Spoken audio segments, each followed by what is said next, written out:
नमस्कार साथियों, कैसे हैं आप सभी। उम्मीद करता हूं कि आप स्वस्थ होंगे, सुखी होंगे और प्रसन्न होंगे।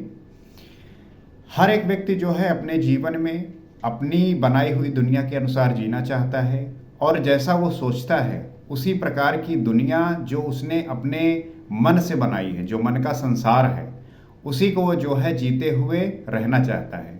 परंतु उसकी जो मनोकामनाएं पूर्ण नहीं होती तो वो व्यक्ति जो है बहुत बेचैन होता है, परेशान होता है। अब इसको हम कैसे दूर कर सकते हैं? अगर हर व्यक्ति के जीवन के दो पहलू हैं, एक तो वो कि जो वो जी रहा है, दूसरा ये कि वो जो जीना चाहता है। तो जो जीना चाहता है, सबसे पहले आप ये पता करिए कि उसकी रिक्वायरमेंट क्या है, उसे आप कैसे फुलफिल कर सकते हैं। ऐसा कौन सा तरीका है जिसका उपाय करके आप उसे प्राप्त कर सकते हैं। क्योंकि अगर उस उपाय को आपने मिस कर दिया तो बाद में जो है आप पछताने के सिवा और कुछ नहीं कर सकते।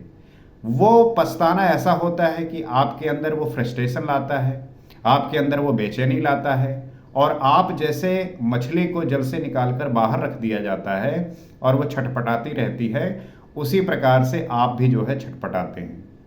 तो हमें जो है समय समय की कीमत को समझना है।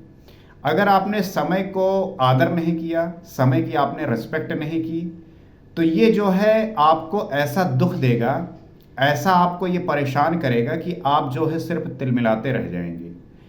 लेकिन एक और फिलॉसफी है, एक और बात समझने की है कि जिस दिन आपको ये महसूस होने लगे कि मैं खुश नहीं हूँ, मैं आनंदित नहीं हूँ, उसी दिन जो है आप जीवंत हो सकते हैं। उसी दिन से आप जीवन को बेहतर करने की कोशिश कर सकते हैं। अब जैसे आपने अपने जीवन के बहुत सारे समय को नष्ट किया है, व्यर्थ के कामों में नष्ट किया है, जो उपयोगी होना चाहिए था, जो होना चाहिए था वो हुआ नहीं, और जो प्रकृति के लिए, अपने लिए, समाज के लिए, दूसरे के हित के लिए आपने सोचा नहीं, आपने किया नहीं। लेकिन अब अगर वो भाव आ रहा है और उस स्थिति में आप है नहीं, दाता की स्थिति में आप है नहीं, तो होता क्या है कि आपके अंदर वो जो एंजाइटी आती है वो आपको जो है बिल्कुल विचलित कर देती है। आप जो है परेशान होने लगते हैं और यही परेशानी जो है आपके दुख का कारण बनती है। तो इस दुख का कारण सिर्फ और सिर्फ आप ही हैं। आप अपने वर्तमान में, आप अपने प्रेजेंट में कितने हैं, कितने परसेंट आप उसको जी पा रहे हैं, ये सबसे ज़्यादा महत्वपूर्ण रखता है। व्यक्ति जो है सदैव अपने पास्ट, अपने फ्यूचर में रहता है। पास्ट में जो चीज़ किए रहता है उसको कैरी करता रहता है, जो फ्यूचर में होने वाला है उसके लिए जो है वो प्लान करता रहता है। लेकिन जो प्रेजेंट है, जो व्यक्ति का वर्तमान है, उसी को वो मिस कर देता है। और इसके मिस करने की वजह से वो जो है उसका जो फ्यूचर है, वो भी आने वाला जो वर्तमान होता है वो भी जो है उसका खराब होने लगता है। तो व्यक्ति को सदैव इस बात का ध्यान रखना है कि वो जो कर रहा है उसमें वो उस स्थिति में है कि नहीं। अर्थात जो आपका ये समय है, इस समय को सही तरीके से आप उपयोग कर रहे हैं कि नहीं।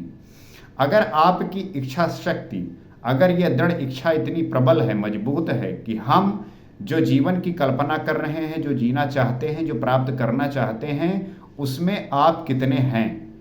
व्यक्ति कोई कार्य करता है, कोई भी काम करता है, तो उसका जो है आंशिक भाग ही उसके साथ होता है, बाकी का जो भाग होता है वो कहीं और जो है विचरण कर रहा होता है।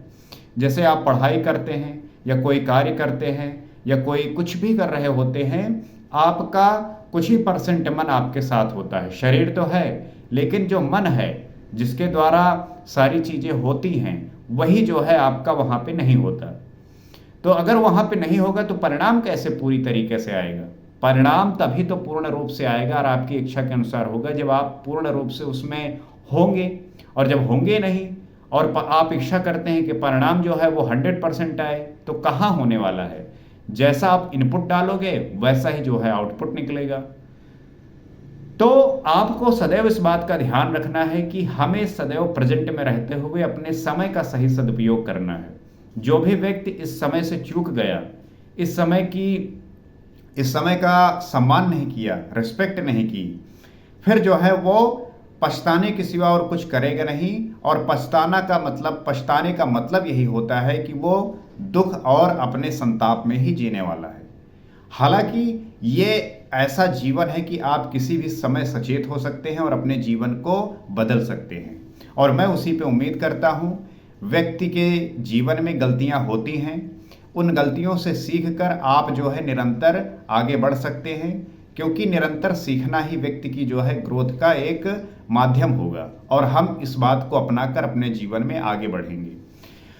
और इस बढ़ते हुए जीवन में अगर श्री रामचरितमानस का साथ मिल जाए तो आपका जीवन जो है सार्थक हो जाएगा। गोस्वामी तुलसीदास जी ने जिस प्रकार से अपने शब्दों में उन सारे ज्ञान को पिरोया है, श्री रामचरितमानस के माध्यम से हम उन सारे बातों को जान सकते हैं, समझ सकते हैं और अपने जीवन में वो उदारता, वो दृढ़ता, वो मजबूती, वो प्रेम, वो साहस, वो सब लाके जो है अपना, अपने परिवार का, अपने समाज का, देश का और विश्व का जो है कल्याण कर सकते हैं।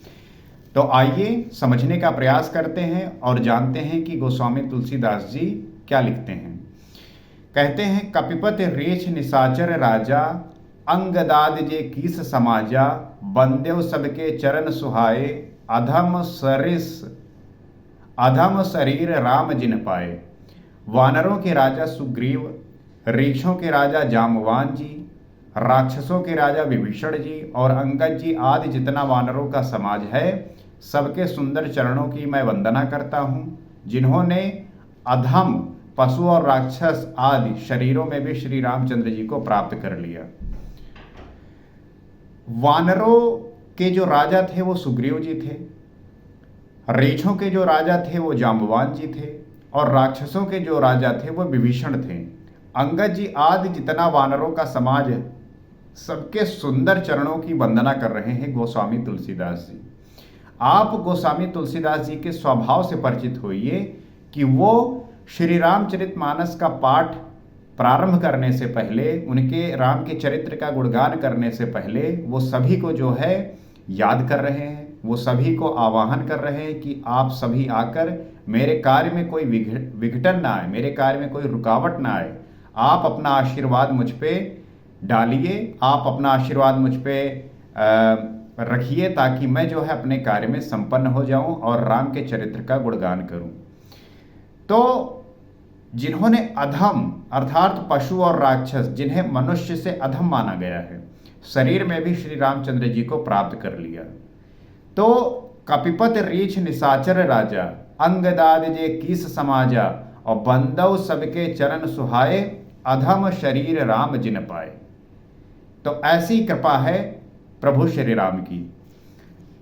रघुपत चरण उपासक जेते, खग मृग सुर नर असुर समेते, बंदव पद सरोज सब केरे, जे बिनु काम राम के चेरे। पशु पक्षी देवता मनुष्य असुर समेत जितने श्री राम के चरणों के उपासक हैं, मैं उन सब के चरण कमलों की वंदना करता हूँ जो श्री राम जी के निष्काम सेवक हैं। तो चाहे पशु हो, चाहे पक्षी हो, चाहे देवता मनुष्य असुर समेत जितने हैं, श्री राम जी के चरणों के अगर उपासक हैं, तो मैं उन सब के चरण कमलों की वंदना करता हूँ जो श्री राम जी के निष्काम सेवक हैं। जो भी व्यक्ति ईश्वर का भक्त है, हम सभी जो है उसकी पूजा करते हैं, हम सभी उसको जो है वो पूजनीय है, हम उसका आदर करेंगे, हम उसका सत्कार करेंगे और उसके प्रति अपने आप को समर्पित कर कर उसकी कृपा का पात्र बनते हुए अपने कार्य को आगे बढ़ाएंगे। तो वही गोस्वामी तुलसीदास जी लिखते हैं, रघुपत चरण उपासक जेते। जो भी रघुपत के चरण कमलों का उपासक है, चाहे वो खग हो, मृग हो, सुर हो, नर हो, असुर हो, ये कोई भी हो, बंदव पद सरोज सब केरे, उन सब के चरण कमलों की वो वंदना करते हैं और हमें भी करना चाहिए। जो बिन काम राम के चेरे, जो श्री राम के निष्काम सेवक हैं, जो भी राम का सेवक है, हम उसकी वंदना करते हैं, हम उसको आदर करते हैं। सुख सनकादि भगत मुनि नारद, जे मुनिबर विज्ञान विशारद, प्रणवहु सबहि धरन धर सीसा, करहु कृपा जन जान मुनीसा। सुखदेव जी, सनकादि, नारद मुनि आदि जितने भक्त और परम ज्ञानी श्रेष्ठ मुनि हैं, मैं धरती पर सिर टेक कर उन सबको प्रणाम करता हूँ। हे मुनीश्वरों, आप सब मुझको अपना दास जानकर कृपा कीजिए। सुखदेव जी, सनकादि जी, नारद मुनि आदि जितने भक्त और परम ज्ञानी श्रेष्ठ मुनि हैं, जब हम ज्ञान की बात करते हैं, ज्ञान की श्रेष्ठता की बात करते हैं, तो शुकदेव मुनि, सनकादि, नारद मुनि, ये जो है परम भक्त और परम ज्ञानी हैं। मैं धरती पर सिर टेक कर उन सबको प्रणाम करता हूँ। हे मुनीश्वरों, आप सब मुझको अपना दास जानकर कृपा करिए। गोस्वामी तुलसीदास जी लिखते हैं, हे मुनीश्वरों, आप सब मुझको अपना दास जानकर कृपा कीजिए, क्योंकि आपके कृपा पात्र से मेरा जो कार्य है वो पूर्ण हो जाएगा और सार्थक हो जाएगा।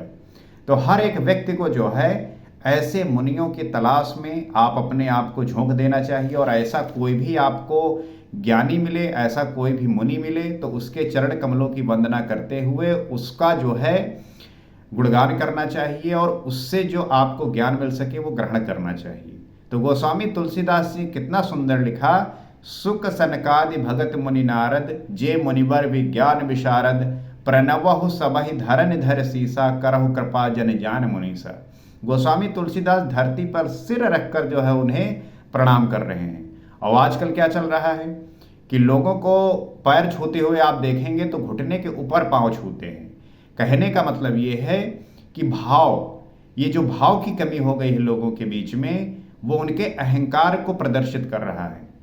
अगर किसी का भाव होगा तो वो दंडवत प्रणाम करेगा, वो अपना भाव प्रदर्शित करेगा।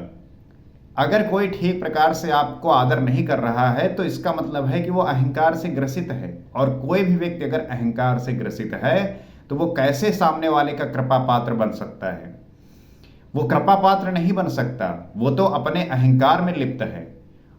वो अपने अहंकार में चूर होने के कारण जो प्राप्त करना चाहता है उससे दूर होता चला जाता है। और जब तक उसको इस बात का भ्रम है तब तक उसको ईश्वर की प्राप्ति नहीं होने वाली। और इस संसार में 90% से ज़्यादा लोग जो है इसी के शिकार हैं। उन्हें जानने की आवश्यकता है कि जो वो कर रहे हैं वो उनके अबोध का, वो उनके अज्ञान का जो है विषय है, और यही अज्ञानता उनको दुख में जो है लेके जाती है। तो अगर आपको दुख से बचना है, संताप से बचना है, तो आपको ये भाव जो है लेके आना होगा। आपके अंदर ये जो अहंकार है इसे नष्ट कर कर लोगों के प्रति आदर जो है प्रस्तुत करना है, उदारता लेके आना है, हम्बलनेस लेके आना है। वही जो है आपको जीवन में आगे बढ़ाएगा, वही आपको जीवन में ग्रोथ लेके जाएगा। तो जनक सुता जग जननी जानकी, अतिशय प्रिय करुणा निधान की, ताके जुग पद कमल मनायो, जासु कृपा निर्मल मति पावयो। राजा जनक की पुत्री, जगत की माता और करुणा निधान श्री रामचंद्र जी की प्रियतमा श्री जानकी जी के दोनों चरण कमलों को मैं मानता हूँ, जिनकी कृपा से निर्मल बुद्धि पाऊँ। जो भी व्यक्ति जानकी जी की, जो भी व्यक्ति करुणा निधान श्री रामचंद्र जी की प्रियतमा सीता जी की, जो भी उनके चरण कमलों की वंदना करता है, जो भी उनको मानता है, उनकी कृपा से जो है निर्बल बुद्धि लोगों को प्राप्त होती है। अगर उनकी कृपा मिल गई तो आपकी जो बुद्धि है वो साफ हो जाएगी, आपकी बुद्धि स्पष्ट हो जाएगी, और आप जो है अपने जीवन में आगे बढ़ेंगे, आप अपने जीवन में ग्रो करेंगे। क्योंकि अगर आपकी बुद्धि साफ हो गई तो फिर क्या कहने की बात, फिर तो आप वो सब कुछ प्राप्त कर सकते हैं जो आप प्राप्त करना चाहते हैं। तो जनक सुता जग जननी जानकी, अतिशय प्रिय करुणा निधान की, ताके जुगपद कमल मनाव्यहु, जास कृपा निर्मल मति पाव्यहु।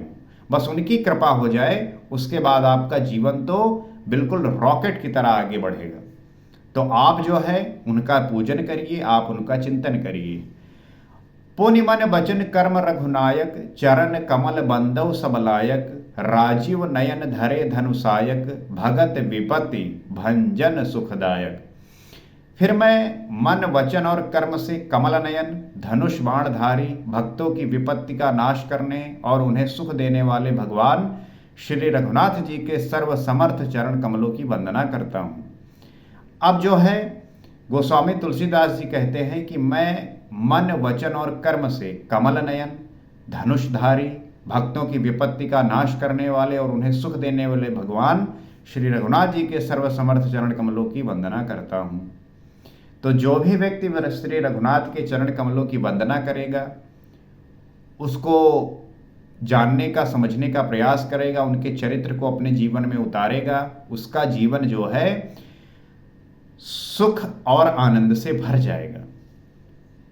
गिरा अरथ जल बीच सम, कहियत भिन्न न भिन्न, बंदौ सीता राम पद, जिनहि परम प्रिय खिन्न।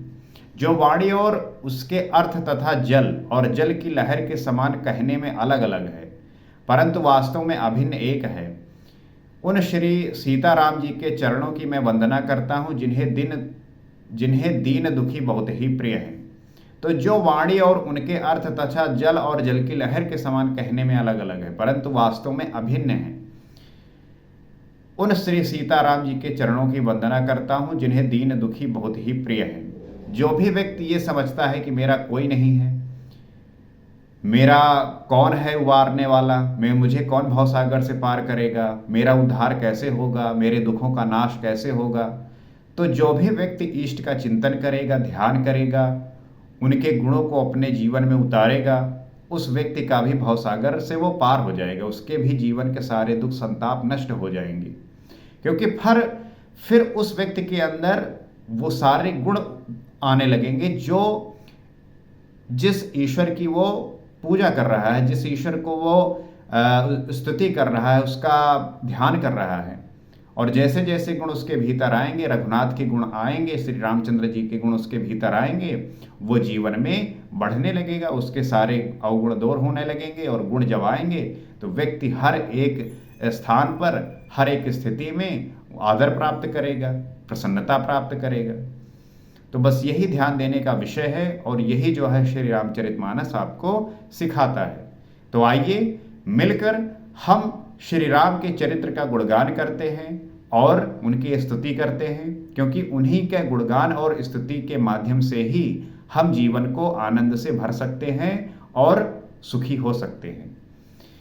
इस एपिसोड में आज इतना ही। अगले एपिसोड में आपसे फिर मुलाकात होगी। नमस्कार।